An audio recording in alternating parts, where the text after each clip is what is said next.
Now we're going to move on to the new agency organizational chart.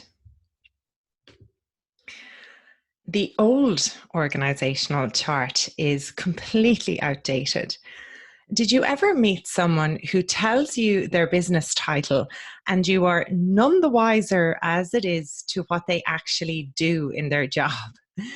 In your agency, having people with fabulous job titles that makes them feel good will not help you grow a successful business. Enter the accountability chart, again from my favorites, the Entrepreneurial Operating System methodology. The accountability chart is a visual representation of your agency's strategy. It should show all the areas that each person is responsible for and where the handoff from one seat to another takes place. It demonstrates how accountability flows through the organization first. In this type of structure, titles become secondary. No matter what size your agency is, you need to create an accountability chart for how things are today. Now, as the owner of the business, you may be the head of sales, the head of services, the head of marketing, the head of operations. Let's face it, you're doing everything. However, over time, you must release these roles to either people who work with you already or new members coming into your team. So let's have a look at some examples, and then I'll talk about how we can make one. Here is an example from an agency that I work with in South Africa. They're called MO, and they have this organizational chart, now the accountability chart for them. They flipped it over.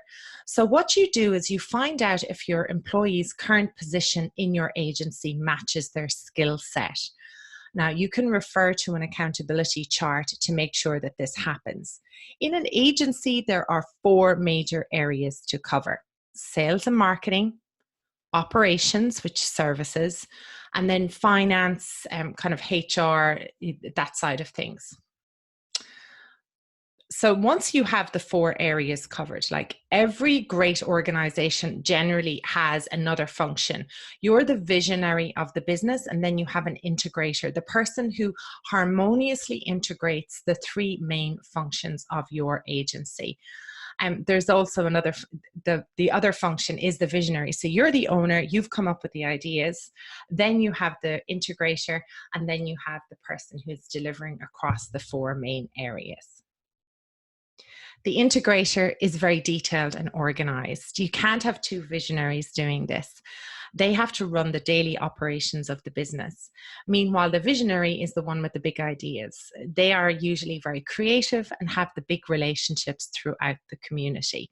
So you can see here with this organization accountability chart, even I keep catching myself saying it because it's been around for such a long time. So they have color coded this. So you've got your finance area, you've got your services, you've got sales, and you've got operations, and they've labeled it all there. And here is another example from an agency that I work with in Tel Aviv, in Israel, Penguin Strategies.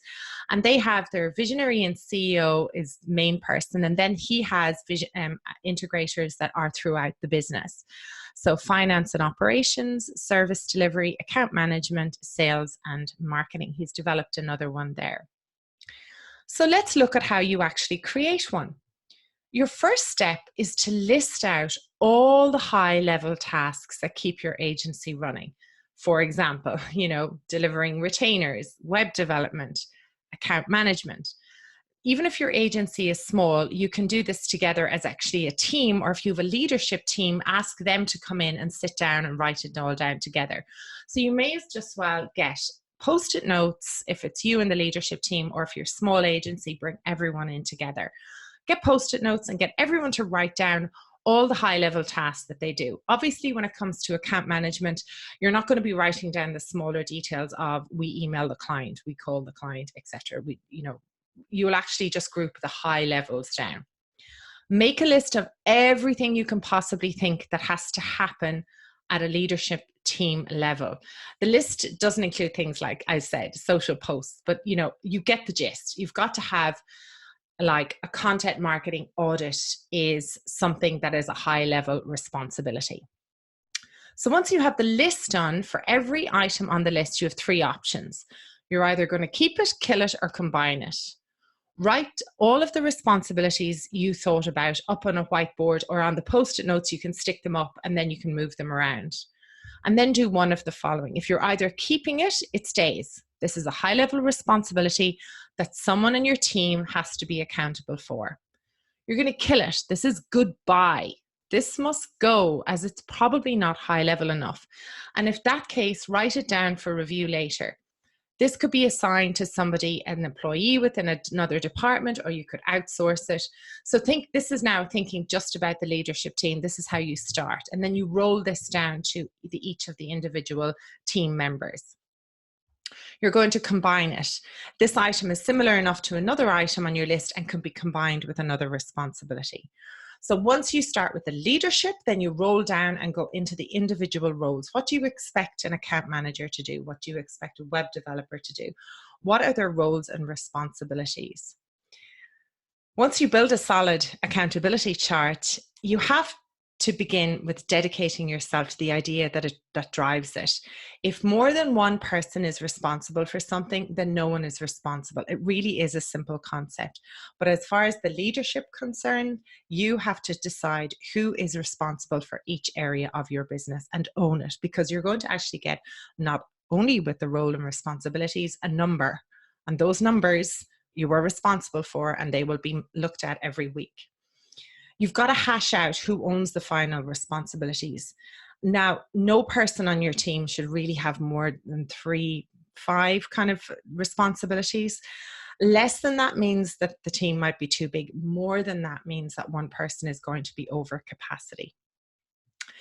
Getting every person to recognize, understand, and accept the responsibilities on the chart will take time, but once it's done, you will not just have it built into some flimsy document that goes on the wall. You're going to have built a culture of responsibility within your organization. So once you start to use the accountability chart, using the chart with that basic accountability chart in mind, take a step back and determine the best structure for your agency. Remember, you can customize the chart for your own business. Sales and marketing could break off into 2 separate functions. Sometimes finance breaks off into IT or operations or HR. From there, write down the 5 major responsibilities of each of the major functions, and then build out an entire organization by then adding the names to the roles. Make sure you have the right people with the right skill set in the right seats. You are going to have to make some tough choices to make this process, but it is necessary if you want your agency to grow and become profitable. And you're going to find some examples in the agency strategy resources section, and which will actually give you some examples on structures that will help you decide. You need the right people in the right seat at the right time. The services industry is as good as its workforce, and the talents that you have and the people in your agency are one of the main reasons why your clients want to work with you. A clear accountability chart helps everyone in the agency understand who is accountable for what, who they need to go to help them with their role, and how can they plan their careers in the future. Once you have made one for the business today, and you've discussed that with every person on the team and explain that the responsibilities might change between people, you've got to figure this out over time. This is something that you will grow into. I'm also going to show you how the people analyzer is going to help you with something called GWC. Get it, want it, and have the capacity.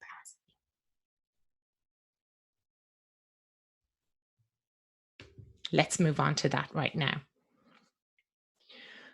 Your people analyzer. Now you have an accountability chart, you know the roles that need to be fulfilled in your business with the responsibilities that are under them. Bear in mind, we'll get to the numbers in the future. Now you're going to download the People Analyzer, and there again is a link for this in EOS Worldwide. You just head over to that website and they've got all the templates there. You would have done the exercise either in the previous video in this section, or you've done it already if you actually went ahead and did agency people.